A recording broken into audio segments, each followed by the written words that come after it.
It's good to see everybody out this evening for our class on angels. We spoke last week of the angel of the Lord. Hope that was an interesting study to you. Tonight we're going to talk about the origin of Satan. And this fits into a study of angels because I'll give the spoiler right now. We're going to conclude or deduce from what we have, from the information available to us, that Satan was created as an angel. And so that's why his study, a study of his origins anyway, naturally comes up in a class on angels. And so let's get right into it. There's quite a bit to cover, a lot of text to go through. And I'll start with this, just a list of some of the names that have been applied to Satan. I don't have all of them up there, but we could spend a long time talking about the terms designating him, as we did with terms designating angels in the Old and New Testaments. But you have Satan up there, of course, which literally means adversary. And it's a very common term. It occurs 27 times in the Old Testament. The Greek equivalent appears 36 times in the New Testament. It can refer to humans or other celestial beings. There's an interesting text in Numbers chapter 22, for example, involving the angel of the Lord, the individual we discussed last week. And he is called, in the Hebrew it's Ha-Satan, but not because he is Satan as we usually think of him, but because he presented himself as an adversary to Balaam. And this is in the incident of Balaam's donkey. So if you remember that angel of the Lord that was standing in the way and who would have slain Balaam had he come near, and the donkey saved Balaam, he was called an adversary, using the same Hebrew term that we get Satan from. And then you have the devil, which is probably the one that's most common to us. It's used 34 times in the New Testament, and it means accuser. Accuser, very similar to Satan and adversary. Evil one, Matthew 13:19. Tempter, which is the name Matthew gives him before the temptation of Christ in Matthew chapter 4. He's called a number of things in Revelation 12, 9, and 10. That's where a lot of these terms come from. The destroyer, the deceiver, the great dragon, the ancient serpent who leads the whole world astray. All of those from Revelation 12. There are others. You could think of Beelzebul, the Lord of Dung, which is what he's called in Matthew 12. And many, many other designations. One thing that I like to point out when we talk about the so-called names of Satan is that you don't really have a proper name in all of these. If you go through, he doesn't have a name like Michael the Archangel or Gabriel. He is called by titles. And there are two ways you could go with that. I've heard it discussed that maybe one of the reasons is they didn't want to honor him by giving him a name. You know, a name is an identity. A name honors somebody. It is something positive, and the devil is nothing but negative. So maybe that's it. It may be kind of like in Harry Potter where they don't say the bad guy's name for fear of him, but that's one theory that's put out. But I think it has more to do with the disrespect and the reproach that's cast upon this individual. He's not worthy of a name. He's not worthy of an identity because he really is just a negation. He doesn't bring anything into the world. He just takes everything out of it. At least that's his goal, destruction. So you don't give someone like that a name. Now, what is his origin? And this is how we're going to start with this. We're going to start by logically eliminating possibilities. So some people have this mistaken impression that Satan is the evil God. And the moment you start thinking of him that way, you've created a polytheistic religion. You have a pantheon of two. You have God and you have the devil, but the devil is not divine. And we can show that by pointing out characteristics of divinity and showing that the devil doesn't meet them. First of all, to be divine, you must be eternal. The scriptures speak of the eternal God, Deuteronomy 33, verse 27. The everlasting God, Deuteronomy 16:26. By contrast, we wouldn't be talking about the origin of Satan if he were eternal. But here we are tonight wondering where he came from. That assumes that he came from somewhere. If he came from somewhere, he's not eternal. Secondly, to be divine, you must be omnipotent. What does that mean? All-knowing. Omnipotent. Potency. Powerful. All-powerful. And he is not all-powerful. God is. He's called Almighty God, Genesis 17, verse 1. He can do anything, Job 42, verse 2. But look at these things. 1 John 4:4, for example. There John says, he who is in you is greater than he who is in the world. So who would be the one who is in you? Jason, you're a resident scholar on 1 John. Who is in Christ, and who is the one who is in the world? Satan, right. So the one who is in us is greater than, more powerful than, the one who is in the world. Well, if you're omnipotent, no one is more powerful than you, right? Another passage, Luke 22:31, this is where Christ takes Peter to the side and he says that Satan has requested to sift you like wheat. So he had to ask Jesus if he could try Peter. There's a lot of questions that come up from that statement, but one thing we know is if he's having to ask permission, then he's not all-powerful. Job chapter 1, you see similar things in the activity of Satan there, where he's only going so far as the Lord will allow him in tempting Job. In chapter 1, he's not to touch him. He can do anything he wants to, but he's not to touch him. And then in chapter 2, Satan says, if I can take his health away, he'll curse you. And he allows him to take his health. But he can't do anything without the permission of God. Again, that's not looking omnipotent. He's not allowed to tempt us beyond what we can handle, 1 Corinthians 10:13. And there's a strange passage in Zechariah 3, 1 and 2, where he's rebuked by the angel of the Lord, and forced when rebuked by the angel of the Lord, which, as you know, the angel of the Lord is God, is Yahweh. When he's rebuked by Yahweh, he has to remain silent. So he is under God's control. Okay, so there's another strike on the list. Thirdly, to be divine, you must be omnipresent. Now, what does that mean? Everywhere, all at once, right? So God is near at hand and afar off, Jeremiah 23:23. David writes that beautiful psalm in Psalm 139, which says, he's saying to God, you are everywhere that I go. I cannot escape your presence. And he's not saying that in frustration. He's glad that God is always with him. But there's nowhere that he can go that God isn't. That's omnipresent. But you don't see that with Satan.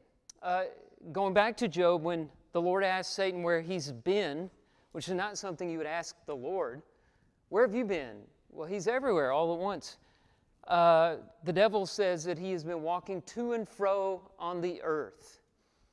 Well, God, I realize there's that passage in Genesis where he's walking in the garden in the cool of the day, but that is anthropomorphism to describe his presence in the Garden of Eden.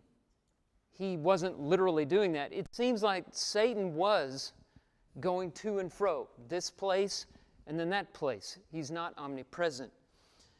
And then what's the next one I'm going to throw up here? Well, I'll push the button so you know. Omniscient.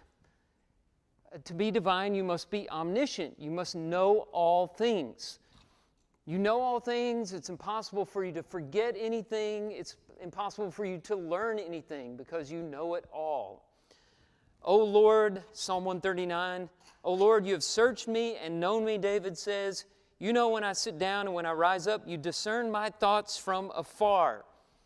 Hebrews 4:13, there's no creature hidden from his sight. All things are naked and exposed to the eyes of him to whom we must give account. So God knows everything about us, everything within us. He knows the secrets of our hearts. He knows all the events that are happening in the world. He knows all history. He knows what will happen. He has foreknowledge. That's what a divine being knows. That's one of his qualities, one of his essential characteristics. But the devil doesn't possess enough knowledge even for us to resist him. In fact, it is implied that if we know the Word of God, then we can resist temptation. That's what Jesus does in Matthew 4. With every temptation, he says, it is written, and his knowledge exceeds the knowledge of the devil. And James tells us, resist the devil and he will flee from you, James chapter 4, verse 7. And so we can eliminate the possibility that he's God, a God. He's not divine, which means he has been created.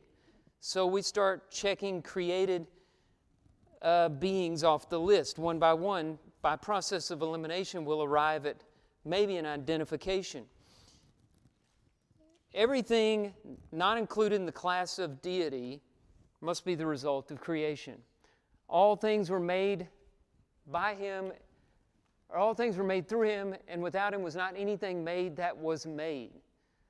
John chapter 1, verse 3 of Jesus. He's created all things, Paul says in Colossians 1:16, visible and invisible. And then he gives that list of dominions, thrones, powers, authorities that we talked about as identifications of spiritual beings, angelic and demonic. So Christ created all those things. Anything that is not divine has been created, whether it's invisible or visible, spiritual or physical. Okay? So what is he? Well, he must have begun as an angel in heaven because he's not human. He was already present in the Garden of Eden when Adam and Eve, the first humans, appeared. They had not had any children yet when he tempted Eve. And so all human beings descend from Adam and Eve. He's made of one blood, all flesh, Acts chapter 17, verse 24. So he's not human. He's not an animal. I know he appears first as an animal, but it's clear that this serpent has an intelligence that is not characteristic of most of the snakes we encounter. You know, this snake is speaking, he's lying, he's blaspheming, he's very wise, he's deceiving Eve and Adam and misleading them. So he's clearly not an animal. And then, just to be complete, he's not a plant, a fungus, a virus, or a bacteria. Again, you could go to the intelligence to eliminate those. And so that leaves only one possibility, that he was created as an angel. That makes the Genesis 3 story possible because, as we saw in Job 38, 6 and 7, it's just one passage, but it is an inspired passage. It says that the angels were there at the creation of man, and they gloried at the creation of the world. And so they were created before the world was created. Naturally, they would have been around when Adam and Eve came on the scene. So he could have been there because of that if he were an angel. So he was created an angel. Do we know any more about his position as an angel? Well, we don't know a whole lot, and we want to be careful here not to go beyond what is written here, but it seems like maybe he was an angel who had the role of testing men. Maybe there was some kind of role for angels in that regard. In Job, it certainly seems like he's appearing with the sons of God for that purpose. I've found this one man, and I think I can test him to the point of cursing God. And God says, no, my servant Job won't give up on me. And so there's this test. And again, it raises a lot of questions, but it appears that he was created to have some role connected to the spiritual formation of human beings through testing. And then he drifted from the intended role and began using his skills to tempt human beings toward their destruction and to draw them away from God, which is precisely what you see him doing in the wilderness with Jesus Christ in Matthew chapter 4. The tempter.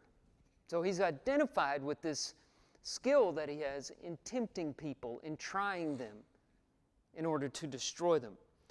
At some point, he must have decided to rebel against heaven and seize the world throne for himself and enlist as many creatures as possible in his insurrection.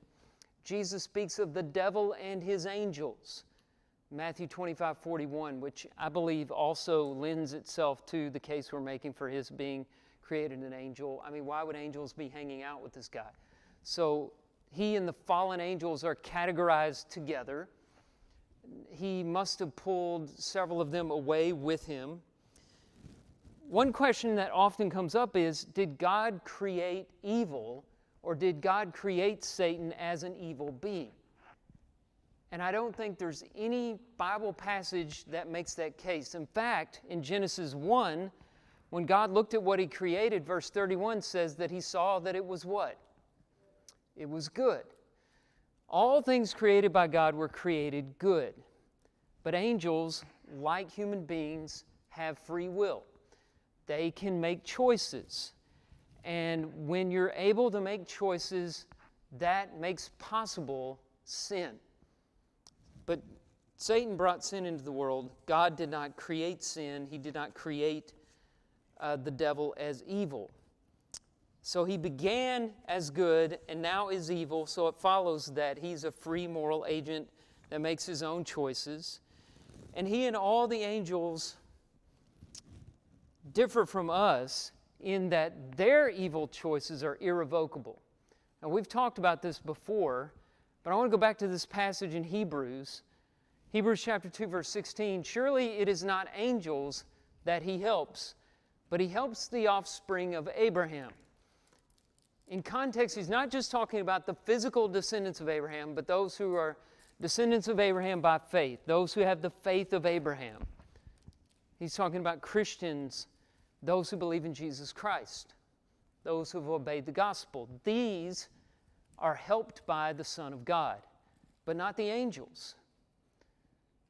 Have angels sinned? Yes. What happens to them? Well, there's a few passages on that. 2 Peter chapter 2, verse 4. If God did not spare angels when they sinned, but cast them into hell, literally Tartarus, which is not the usual word for hell, and committed them to chains of gloomy darkness to be kept until the judgment. That's part of a sentence.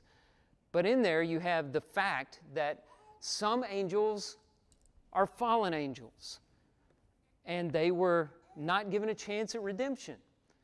They had one shot, and these that Peter are talking about blew it, and they were cast out into Tartarus, into hell, where there are chains of gloomy darkness. Jude says something very similar in Jude 6. The angels who did not stay within their own position of authority, but left their proper dwelling, he is kept in eternal chains under gloomy darkness until the judgment of the great day. So it sounds like on Judgment Day, just as all of us will appear before the judgment seat of God, these angels will be judged. And they will enter into final judgment, and they will go to hell, which has been prepared for them. Again, that's Matthew 25:41, which talks about the devil and his angels. The context there is the parable of the goats and the sheep, where Christ says, "Depart from me, you cursed, into the place prepared for the devil and his angels," the second death, the lake that burns with fire and brimstone. He says, he seems to imply it wasn't prepared for us. It was prepared for the devil and his angels. But since human beings have followed these fallen angels in rebelling against heaven and breaking God's commandments, those who are not redeemed by Jesus will join the devil and his angels in their fate. John said the devil sinned from the beginning. I think this is important passage from 1 John chapter 3, verse 8. Whoever makes a practice of sinning is of the devil, for the devil has been sinning from the beginning. The reason the Son of God appeared was to destroy the works of the devil. So anyone who sins, hopefully you can see this from John, anyone who sins is following in the steps of the devil, which makes him the father of sin, the first sinner. And that goes back to what we were saying a while ago, that God did not create sin. He did not create the devil as an evil being. He gave him choice, and he chose to rebel against heaven, and thus sinned at the beginning. At the beginning of what? At the beginning of transgression. He was the first sinner. Jesus calls him the father of lies. In John 8:44, same idea. He's the first liar. He created lying. He created sin. It's all come from him. What was his sin? People want to know this. And, we just don't have a lot of information on it. I go back to Jude 6, and it says that certain angels did not stay within their own position of authority, which sounds like rebellion. Perhaps they wanted to be God and not submit to God's authority. It also says they left their proper dwelling. Other translations, I believe the King James says domain. Does that mean they left heaven? They came down to earth when they should not have? Does it mean they rebelled against God's authority? These are things that people have been discussing and speculating about for ages and never have come to a conclusion, and they never will. It's just hard to understand these things. A lot of us have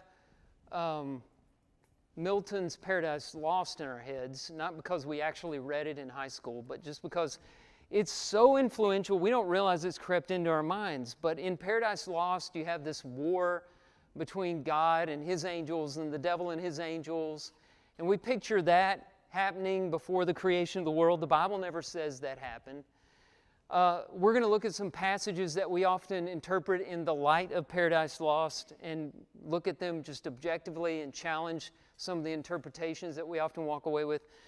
Another thing in Paradise Lost is this idea that the devil was angry about God choosing the Son of God, Jesus, to be the anointed one, the king. I have a problem with that theory because Jesus is God. So, I know there are different personalities, but it would have never crossed the devil's mind that he would serve the role that Jesus served. I don't think it would have, knowing what little we know about him.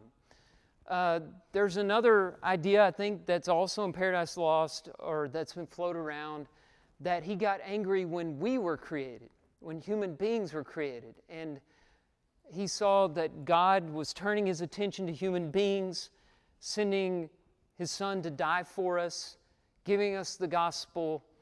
That's all speculation. It might be an explanation of not staying within your position of authority, but it doesn't have any weight or bearing on what the Bible says.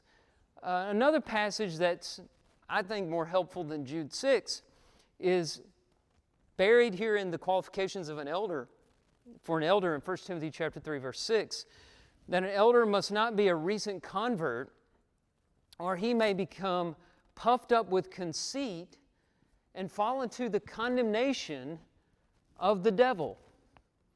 It sounds to me that part of this sin was pride or conceit. And that could be something that led him to rebel against God's authority.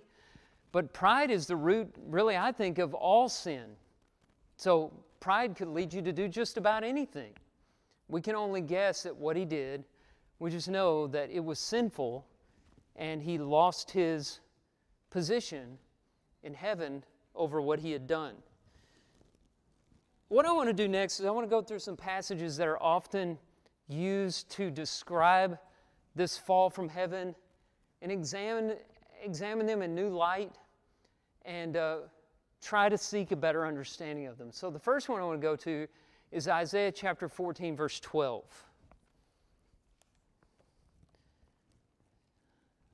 Isaiah 14:12.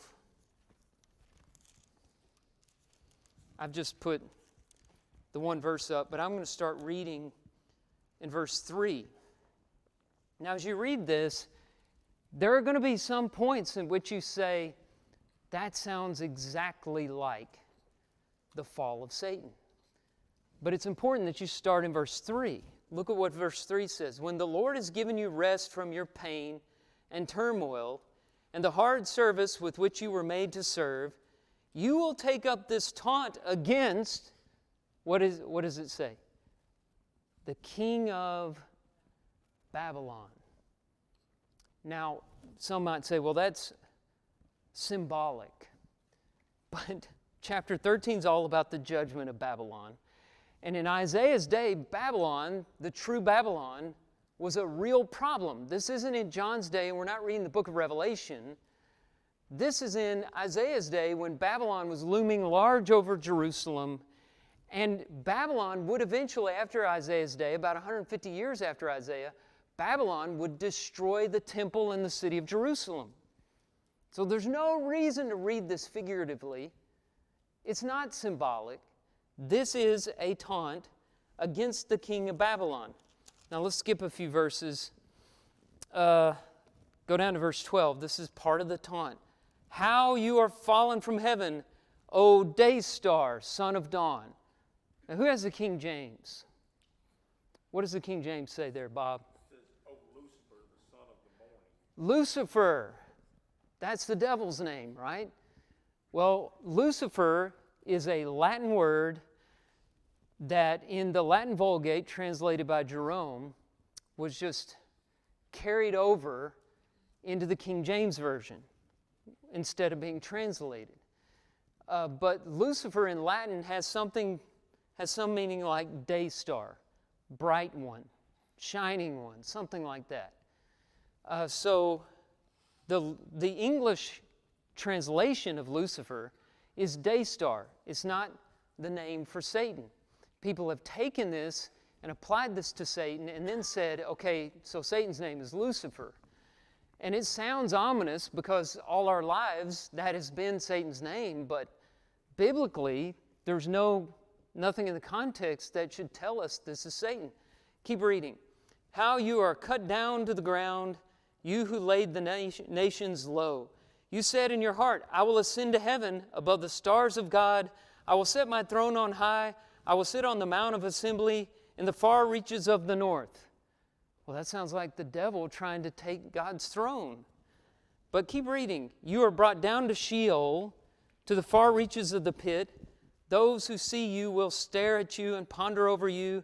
Is this the man who made the earth tremble, who shook kingdoms, who made the world like a desert and overthrew its cities, who did not let his prisoners go home?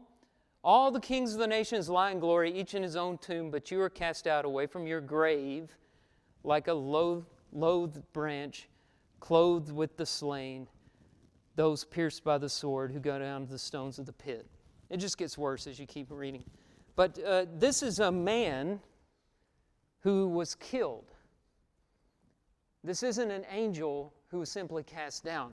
Some of the language here, like in verses 12 and 13, sound angelic, but there are many comparisons within biblical texts and contemporary non-biblical texts that use this kind of language all the time to talk about the downfall of a great ruler. Rulers were often thought of as stars, and when they fall, they were thought of as falling stars. Very common language in the literature of that day. And so I don't believe Isaiah 14 belongs in the discussion of the origins of Satan, except to show that it doesn't have anything to do with it, like we're doing tonight. Also go to Ezekiel chapter 28. This is very similar. Ezekiel 28. I have verse 16 up here, but again, I want to start out in verse 11 to get the context. Look at what Ezekiel says. Moreover, the word of the Lord came to me, Son of man, raise a lamentation over the king of Tyre. That was a city. Yes, chapter 28. I love that. the king of Tyre. I was going to go ahead and let him read for us. Now, verse 13, you were in Eden, the garden of God. Every precious stone was your covering. Sardius, topaz, diamond, beryl, onyx, jasper, sapphire, emerald, carbuncle. And crafted in gold were your settings on your engravings. On the day you were created, they were prepared. You were an anointed guardian cherub. This one's leans a little more towards the angels than Isaiah, right? He's called a guardian cherub. I placed you. You were on the holy mountain of God in the midst of the stones of fire. You were blameless in your ways from the day you were created till unrighteousness was found in you. In the abundance of your trade, you were filled with violence in your midst, and you sinned. So I cast you as a profane thing from the mountain of God, and I destroyed you, O guardian cherub, from the midst of the stones of fire. You could say that sounds a lot like Satan, except he never says this has anything to do with Satan. He does use language. He calls him a cherub twice. He talks about him being in Eden, which we know the devil was in Eden. So the most you can say about this is he took the story of the downfall of Satan and compared it with what's going to happen to the king of Tyre. But you go back to the context, and what it is a taunt against the king of Tyre. So perhaps he's reflecting back on what happened to Satan, but it's not directed at Satan at this time. Okay, let's go to the New Testament. This is one that probably you were thinking about. Luke chapter 10, the limited commission after the 72 returned from the limited commission, the disciples who took the gospel message around Judea. They were rejoicing. We rejoice, Lord, even the demons are subject to us in your name. And he said to them, I saw Satan fall like lightning from heaven. And people will go here and they'll say, well, Jesus is remembering when Satan was cast down. Now, this is translated properly. Some translations say falling like lightning from heaven. But the aorist tense is a past tense, point action. I saw Satan fall. And it wasn't that he was lightning from heaven, but he compared it to the way lightning strikes the ground. He saw Satan's downfall. The best way to interpret this is to say, in your casting out demons, you are spelling the downfall of Satan. You are foreshadowing the downfall of Satan. He wasn't giving us the origin of Satan here. You look at the context here. He's not giving us a lesson like we have tonight on where did Satan come from. He's just making a comment that in your casting out the demons, I saw the downfall of Satan.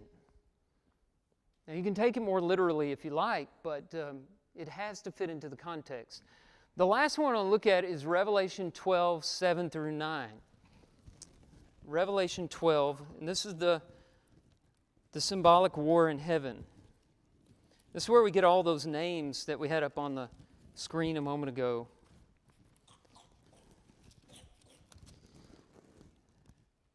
War arose in heaven.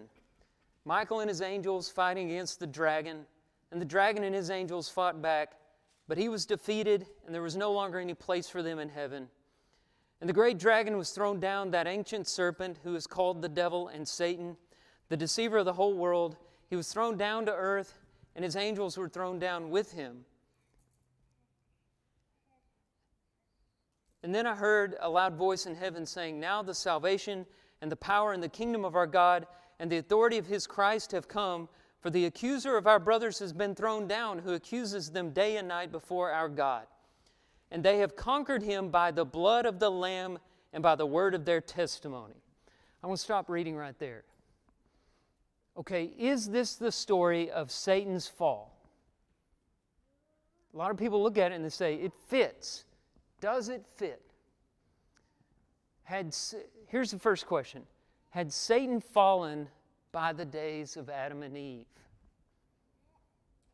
It had already happened, right? Because he was Satan in the Garden of Eden.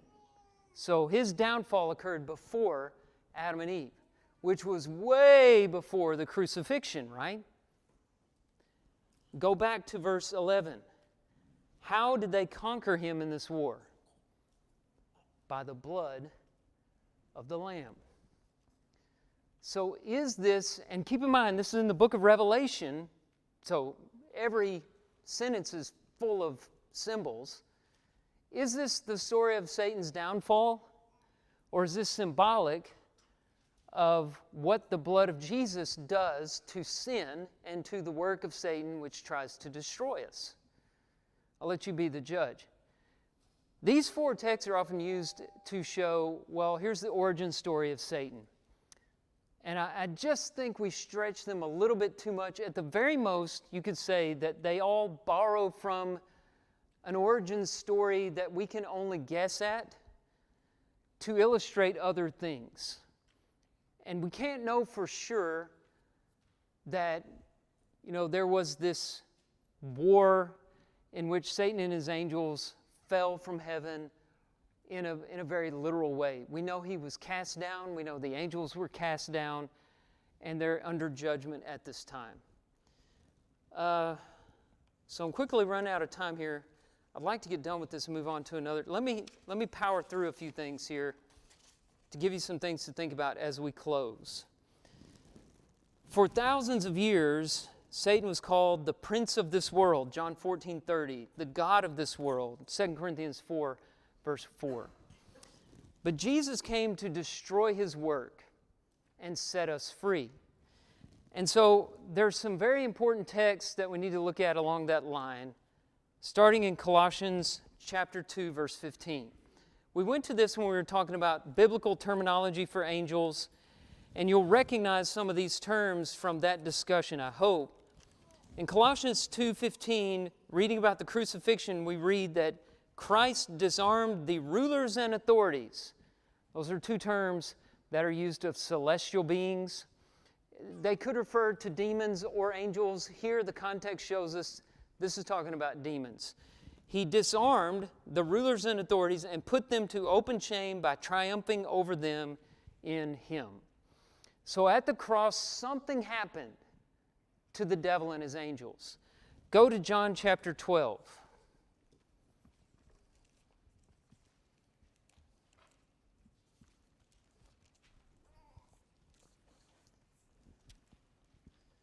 Look at verse 31. Jesus says, now, and this is the hour had come for him.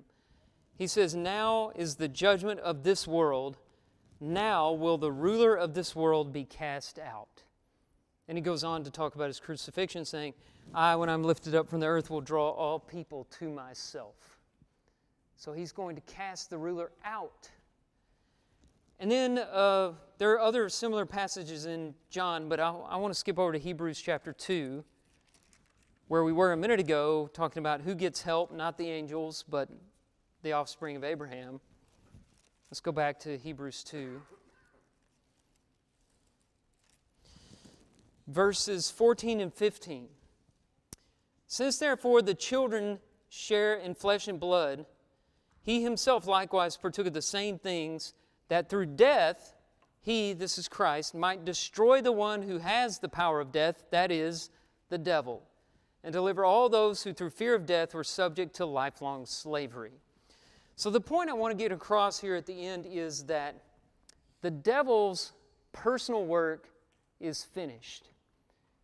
Any hope that he thought he had of defeating God by tearing us down was destroyed. He was cast out when Jesus died on the cross.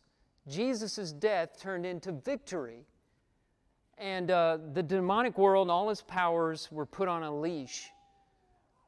I believe this is what's going on whenever you read in Revelation 20 that the serpent was thrown into a bottomless pit. I think he is on a chain now. Now, Peter tells us to beware of him, 1 Peter 5:8. the only influence he has over us is his lies. It's not the same as it was in the days of Job.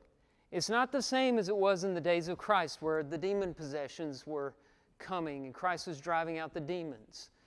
We're in a different time post-crucifixion, where the devil doesn't have the power he once had, and he doesn't have the freedom he once enjoyed.